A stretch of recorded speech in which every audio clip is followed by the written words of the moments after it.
Ти сум ја 61, 62 години, ми е страв во секој момент. Да. Се чувствува недостиг на работа. За сега имаме, а натам ќе видиме. Стравувате ли вие како Па нормално, секој стравува за работното место. Малку тешко, ама што се мора се.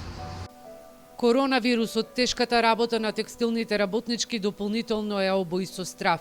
Не само од вирусот, туку и од можноста да останат без екзистенција и да ја споделат судбината на близу 5000 текстилни работници, кои во првите 6 месеци од пандемијата останале без работа. Истражувањата на невладините Змај и Гласен текстилец покажале дека најмногу работни места во текстилството годинава се изгубиле во Штип, Тетово и Скопје, а споредено со лани, еден од градовите каде најмногу работници останале без работа е и Прилеп. Ако ги споредиме овие бројки со истиот период во 2019 година, тоа е пораз за цели 81%. Што значи дека бројот на нови невработени лица во текстилната индустрија е значаен.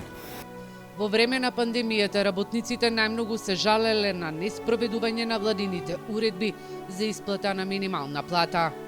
Беа isprocesuirani повеќе предмети до надлежните судски органи, дел од нив беа до судовите, дел до основното јавно обвинителство, каде согласно кривичниот законник во Република Македонија имаше кршење на права од работен однос, кој представува кривично дело, а воедно и кршење на права од социјално осигурување. До Државниот инспекторат на труд преку граѓанските организации поединечно заклучно со август се поднесени 6000 преставки. Анализите на Змај покажале дека кај отказите во неголемиот број случаи се користени основи според кои не им следува отпремнина на работниците. Работодавците на цедило и без екзистенција ги оставиле работниците, кои со децении подграбавени ја фаќаат нормата на машините. Едноставно ние гасевме пожари секде кај што ќе се појавува. Работеа и прековремено и ноќно и секаде кај што ќе имавме преставки или ние сознание дека нешто не е во ред со работниот процес. Оние што се на неопределено, кои што пробаа да ги избркаат од работа, ги вратевме на работно место. А со трудовите инспектори, оние кои што беа неопределено, за жал, не успеавме ништо. На стартот на пандемијата голем проблем беше и превозот на работниците, бидејќи не се преземаа доволно мерки за нивна заштита. Во првиот бран на коронавирусот најголем дел од новозаразените во Штип беа токму вработените во текстилството. Фотографиите и видеата на Гласен текстилец пред круговите на фабриките и низ улиците на кои се гледа како работниците се буткаат како сардини во автобусите ги демантираа работодавците, а инспекциите ги натера да излезат на терен. Се почитуваа уредбите и мерките, но тоа го отежнуваше функционирањето на луѓето кои што требаше еден дел од нив пешки да одат до своите работни места, друг дел пак одеа на неколку наврати беа носени на работните места со одредено клизно работно време од почнување и завршување на работното време и сето тоа се модифицираше до тој аспект да не трпи работата, да не трпи економијата, но да бидат заштитени пред се луѓето, граѓаните и нивното здравје.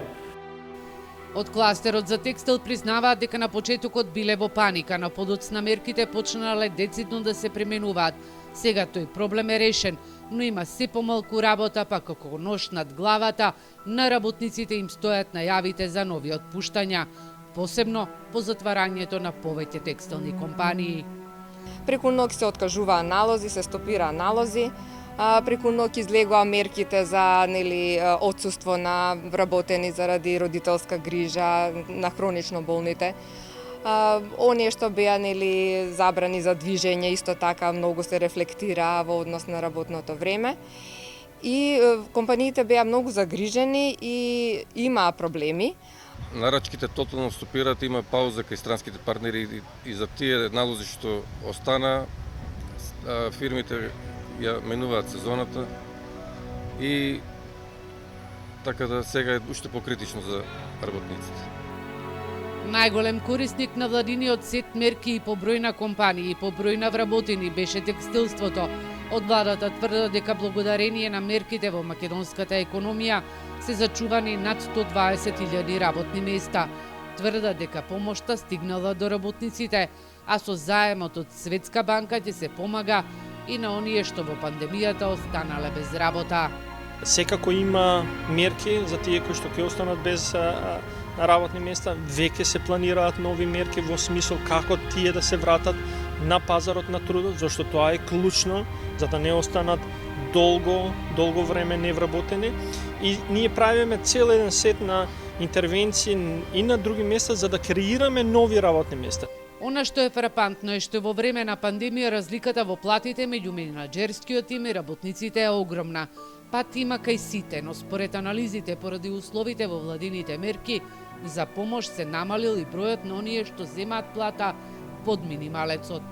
Примањата на најплатените 1% од вработените во текстилната индустрија се 5 пати поголеми од оние на вработените кои земаат минимални плати, односно на најмалку платените 50% од вкупниот број на вработени во текстилната индустрија.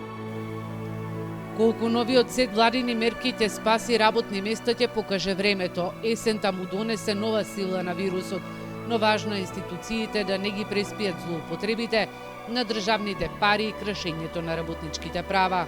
Заедно со граѓанскиот сектор да се борат законот да се почитува и работниците чии права биле прекршени, што поскоро да добијат правда.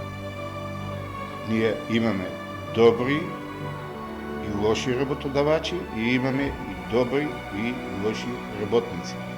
Ние треба сите меѓусебно да разговараме и да го најдеме правиот пат за нашата иднина. Инаку сите ние ќе изгубиме, а најповеќе ќе изгубат работените.